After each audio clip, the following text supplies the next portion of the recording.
تعالى النهاردة أقولك إزاي تخلي فرخة كاملة من العظم في البيت بمنتهى السهولة وتعملي وصفة تشرفك في العزومات وفي الأعياد. لايك وشير لو عجبكم الفيديو، صلوا على رسول الله عليه أفضل الصلاة والسلام.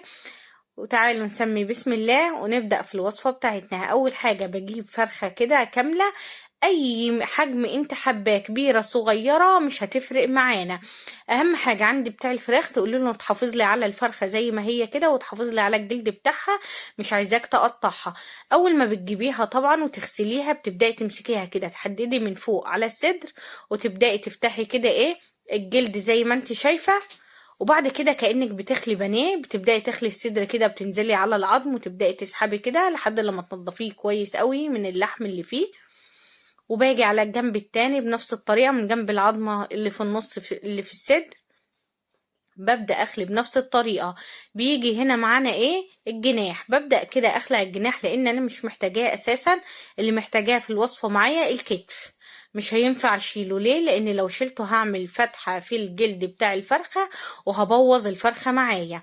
هبدأ كده امسكها وابدأ افصلها من الصدر بتاع الفرخة، يعني هفصل الكتف مع اللحم اللي احنا فصلناه من الفرخة. بصوا بالطريقة دي بحدد كده واضغط جامد وابدأ كده بالسكينة اطلعه. بالنسبة للرقبة باجي بقى من ورا كده، ابدأ اسحب اللحم والجلد مع بعضه وانا بخلي بالسكين على العظم على طول. وبعد كده بخلص كده من الصدر بتاع الفرخة كده، احنا خلينا النص الفوقاني. بالنسبة بقى للكتف هبدأ امسكه كده في ايدي وابدأ احدد حوالين العظم واللحم.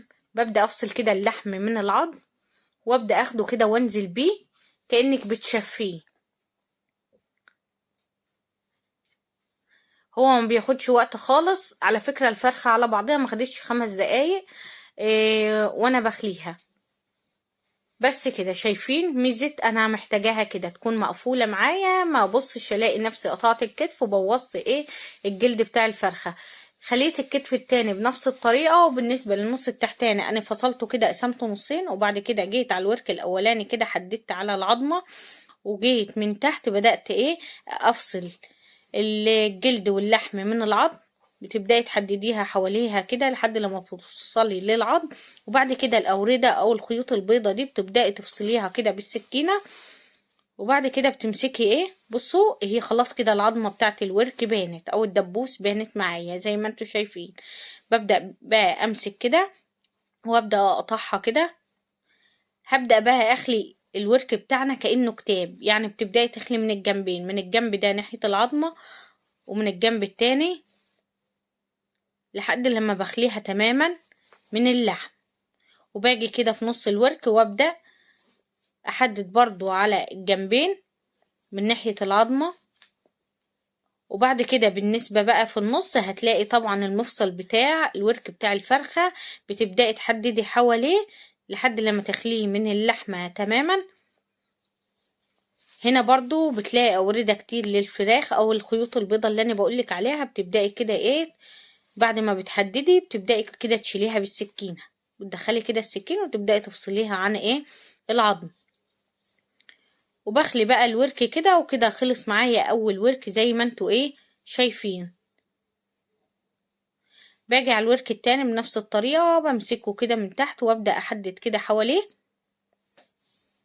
عشان افصل اللحم والأوردة من العظم.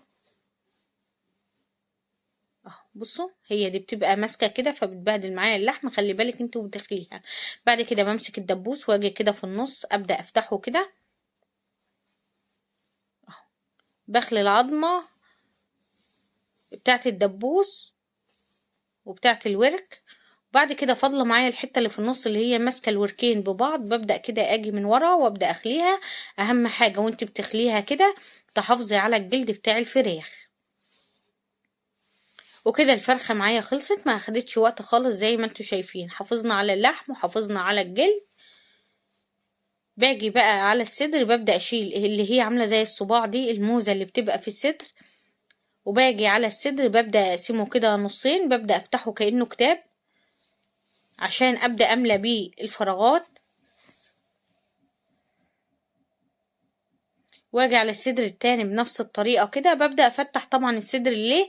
عشان املى الفراغات. تبص تلاقي الفرخة قدامك عاملة زي، بصي بتلفيها كده رول وتحشيها اي حشوة انت حباها، ما بتاخدش وقت خالص. طبعا انا هنزل لكم فيديو ازاي تخلي الفرخة وازاي تتبليها وازاي تسويها.